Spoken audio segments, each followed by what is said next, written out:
You are angry and bitter woman, and that makes you dangerous. 12 years of pent up anger makes you insidiously harmful. No, it doesn't. It makes me passionate about my goal. Yeah, people mistake passion as anger, oftentimes.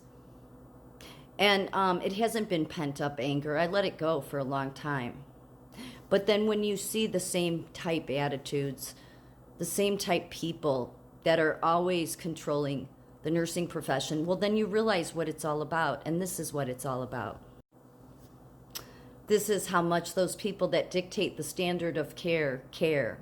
Nurse shortages are set to get even worse with mass U.S. visa delays. Yeah, they're just out there with their nasty selves now. Erica DeBoer, the chief nurse at America's largest rural health network, thought she could finally offer some relief for her overworked staff and thousands of patients. More than 160 reinforcement nurses were supposed to arrive over the coming months across Sanford's Health Midwest facilities from as far away as Manila and Lagos, Nigeria. But now only 36 are coming if they're lucky. The U.S. is in the midst of a visa retrogression when a surge in demand collides with annual caps, jamming up the processing queue. The delays are particularly bad for the main visa category that hospitals use. Today, government officials are only just starting to work on filings made 2 years ago, right around the time when many hospitals began hiring foreign nurses and applying for their visas.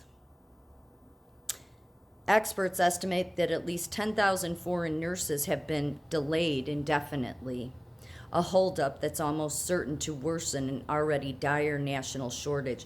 Let's be clear here. To be a nurse, you better have some insight. And none of these nurses have any.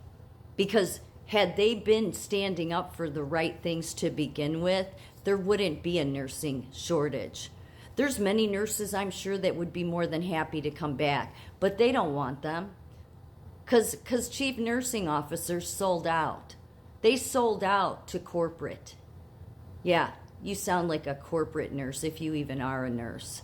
But that same attitude. You people are the ones that have an anger and have no insight and can't even see that your attitude has been the same attitude that chief nursing officers have and American Nurses Association.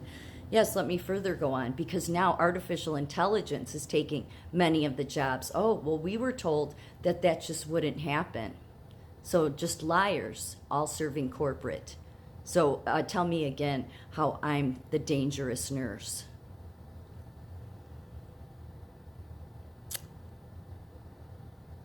A holdup that's almost certain to worsen an already dire national shortage.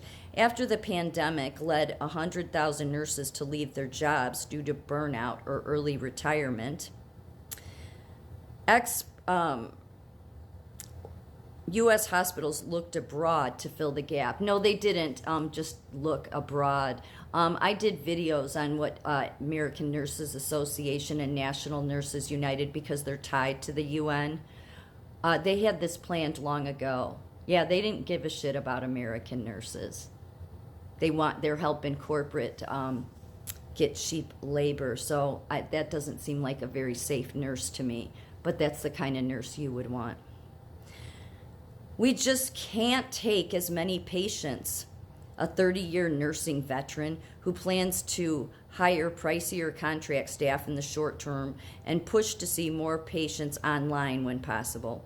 Foreign workers were a big part of the strategy to fill 1,000 open nurse roles across Sanford's Health in the next few years. Yes, they've had this planned for many years. I read it straight from their own papers 2 years ago. Yeah, nothing like selling out to corporate and screwing over your American staff nurses. We're counting on those international nurses, the chief nursing officer said.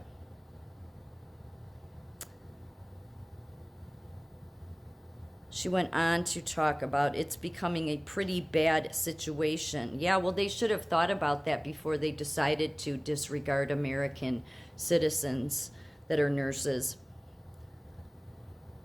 There's already a shortage across the board, and then enter the visa retrogression. And then artificial intelligence. Sanford Health is also trying non-human options. So does that sound like the kind of nursing care you want? Non-human options?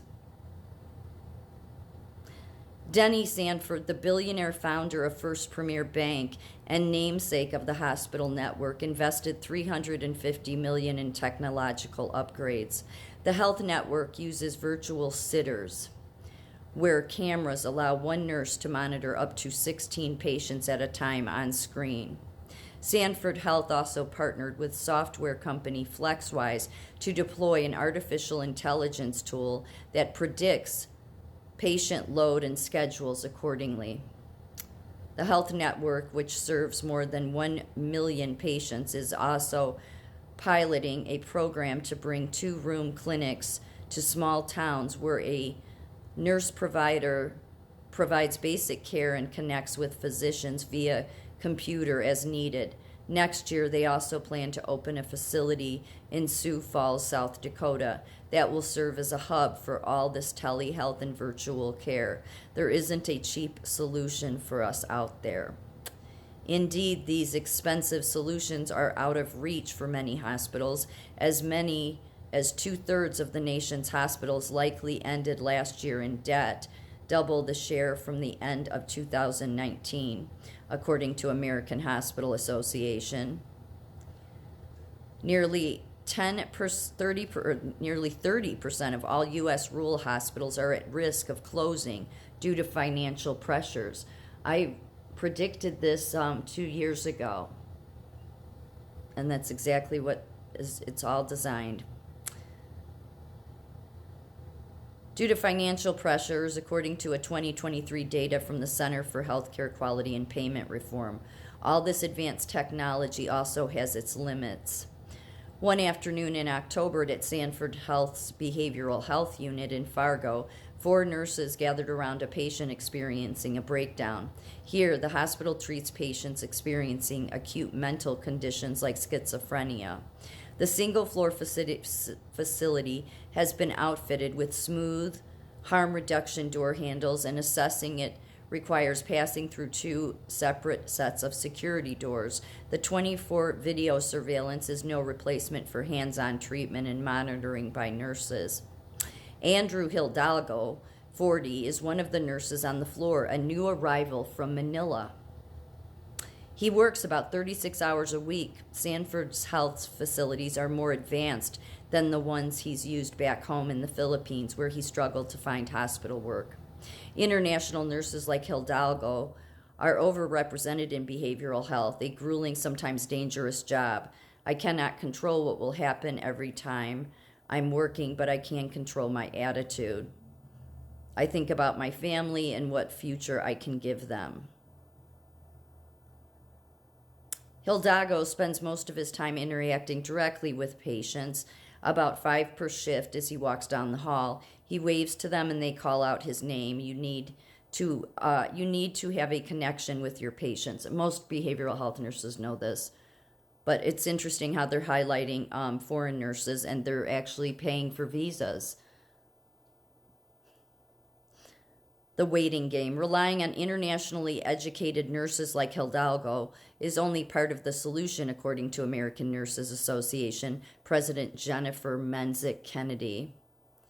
At the heart of the issue is nurse turnover, which still runs about 27%. Yes, that's because of American Nurses Association. See, if you want to support nurses and unions that got on board with globalists that disregard the nurses that live in this country, that want jobs but want safety, well, then you're not about having a good nurse. You're just a political hack.